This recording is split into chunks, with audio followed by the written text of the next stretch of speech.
বরাজোরে প্রাণ বাঁচল ক্লাসের ছাত্রছাত্রীরা। পঞ্চম পিরিয়ডের পর ষষ্ঠ শ্রেণীর ক্লাসে শেষ হওয়ার কয়েক মিনিটের মধ্যে বিশাল বড় ছাদের চাঙর ভেঙে পড়ে ক্লাসরুমের বেঞ্চের উপর।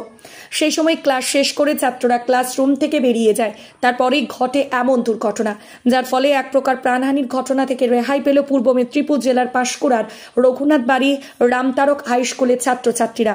পাশাপাশি ওই ক্লাসে জীববিদ্যার প্র্যাকটিক্যাল ক্লাস হতো। তবে প্র্যাকটিক্যাল ক্লাস অন্য রুমে হওয়ার ফলে গত বৃহস্পতিবার ওই রুমেই ষষ্ঠ শ্রেণীর ক্লাস হচ্ছিল। ক্লাস চলাকালীন এক টুকরো সিমেন্ট এক ছাত্রের মাথায় এসে পড়ে। ওদিন প্রবল বৃষ্টির ফলে পঞ্চম পিরিয়ডই ছুটিয়ে দেওয়া হয়। শিক্ষক সহ ছাত্ররা ক্লাসরুম থেকে বেরিয়ে যাওয়ার ঠিক কয়েক মিনিটের মধ্যেই ঘটে বিপত্তি। ক্লাসরুমের বেঞ্চের ওপর ভেঙে পড়ে ছাদের বিশাল সিমেন্টের চাঙর, যার ফলে বড়সড় দুর্ঘটনার হাত থেকে রেহাই পায় ছাত্ররা। দীর্ঘ বছর ধরে জরাজীর্ণ অবস্থায় পড়ে রয়েছে স্কুল, তার মধ্যেই চলছে ছাত্রছাত্রীদের বিভিন্ন ক্লাস। কোথাও ভেঙে পড়ছে চাঙর, কোথাও ফাটল ধরেছে দেওয়ালে, আবার ক্লাসের ছাদ চুঁইয়ে বৃষ্টির জল পড়ছে ক্লাসের মধ্যে। ছাতা মাথায় দিয়ে কোনো কোনো সময় ক্লাস করতে হয় ছাত্রছাত্রীদের, এমনটাই অভিযোগ। বিভিন্ন প্রশাসনিক দপ্তরে অভিযোগ জানিয়ে কোনো সুরাহা মেলেনি, এমনটাই অভিযোগ শিক্ষকদের, যার ফলে এক প্রকার আশঙ্কায় জীবনের ঝুঁকি নিয়ে ক্লাস করতে হচ্ছে স্কুলের ছাত্রছাত্রীদের। স্কুলের ছাত্রছাত্রী থেকে শিক্ষকদের দাবি দ্রুততার সহিত স্কুল মেরামত করা হোক, না হলে আগামী দিনে আরও বড় কোনো দুর্ঘটনার সম্মুখীন হতে হবে স্কুলের ছাত্রছাত্রীরা। Bureau report, RK news. আমরা এটা রঘুনাথ বাড়ি রামতারক উচ্চ বিদ্যাপীঠ। আমি এই স্কুলে 5 থেকে পড়ছি। এই স্কুলে মানে চামর খুলে পড়াটা একটা স্বাভাবিক ঘটনা হয়ে দাঁড়িয়েছে। এর আগেও একবার আমি দেখেছিলাম ওই 21 নম্বর রুমে চামর খুলে পড়েছিল, কিছু ছাত্রর মাথায়ও লেগেছিল। আর এখন তো ইদানিং বৃহস্পতিবার আমাদের বায়োলজি প্র্যাকটিক্যাল রুমে ওখানে স্কুল ছুটির কিছুক্ষণ পরে মানে চামর খুলে পড়ে অল্পের জন্য বড়সড় দুর্ঘটনার হাত থেকে আমরা রেহাই পেয়েছি।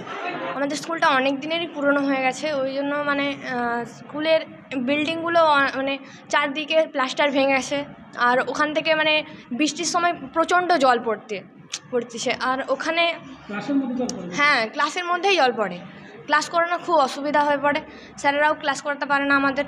আর আমাদের ওখানে 6B রুমটাতে এই কিছুদিন আগে বৃহস্পতিবার দিন ওখানে মানে এমন অবস্থা হয়েছিল, মানে সেদিন স্যার ছুটি দিয়েছিল বলে, না হলে 5 পিরিয়ডের পর 6 পিরিয়ডের যদি ক্লাস হতো তাহলে ওখানে মানে প্রচণ্ড বড় দুর্ঘটনা হয়ে যেত।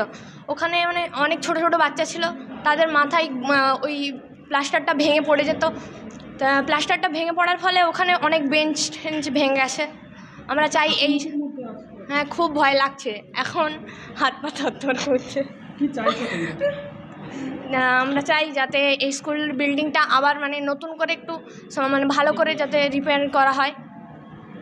ক্লাস চলার ঠিক কিছুক্ষণ পরেই এই দুর্ঘটনাটি স্কুলে ঘটে। এটা শতাব্দীর প্রাচীন একটি বিদ্যালয়, এখানে আমরা স্কুলে আসে আনন্দে পড়াশোনা করি, কিন্তু আমরা এরকম আসার জন্য আতঙ্কিত হয়েছি। শিক্ষা দপ্তরের কাছে আবেদন করি যেন খুব তাড়াতাড়ি যেন এটা সারাই করা হয়ে যায় এবং আমরা যেন খুব ভালোভাবে স্কুলে আসতে পারি এবং সেফ এবং সুরক্ষিত থাকে এই স্কুলে, এটাই আমরা আশা করি।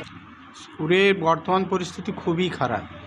গত বৃহস্পতিবার দিন নিচতলাতে অর্থাৎ পুরোনো বিল্ডিংয়ের যে ঘরটাতে আমাদের বায়োলজি প্র্যাকটিক্যাল হয়, ওইটাতে ক্লাস 6Cর ক্লাস করানো হয়। প্র্যাকটিক্যালের সময় ওরা অন্য রুমে যায়, কিন্তু ওই দিন বর্ষার কারণে আমরা 5 পিরিয়ডের ছুটি ঘোষণা করে আমি ডিআইএফসিতে যাই একটা দরকারে, কিন্তু যেই 5 পিরিয়ডের ছুটি হওয়ার পর ছাত্ররা বেরিয়ে গিয়েছে, তার 5 মিনিটের মধ্যে ওখানে একটা বড় চাঁচর ভেঙে পড়ে যায় এবং এমনকি নিচে যে বেঞ্চ ছিল সে বেঞ্চও ভেঙে গেছে। এটাই সবচেয়ে খারাপ লাগছে যে বাই চান্স যদি ওই 6 পিরিয়ড পর্যন্ত আমি ক্লাস চালিয়ে যেতাম, অনেক ছাত্র হয়তো ওখানে জখম বা আহত বা খারাপ কিছু আরও হতে পারত।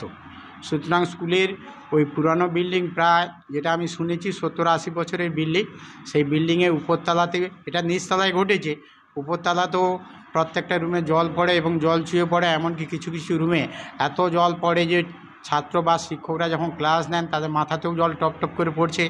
আবার কোণে একটা রুম রয়েছে, সেই রুমে পুরো ভরে যায় জলে, ক্লাস নিতে অসুবিধা। এমনকি ব্ল্যাকবোর্ড, দেওয়াল ছুঁয়ে ছুঁয়ে জল পড়ছে, ব্ল্যাকবোর্ডেও টিচাররা ক্লাস নিতে পারে না, আপনারা তো দেখেছেন।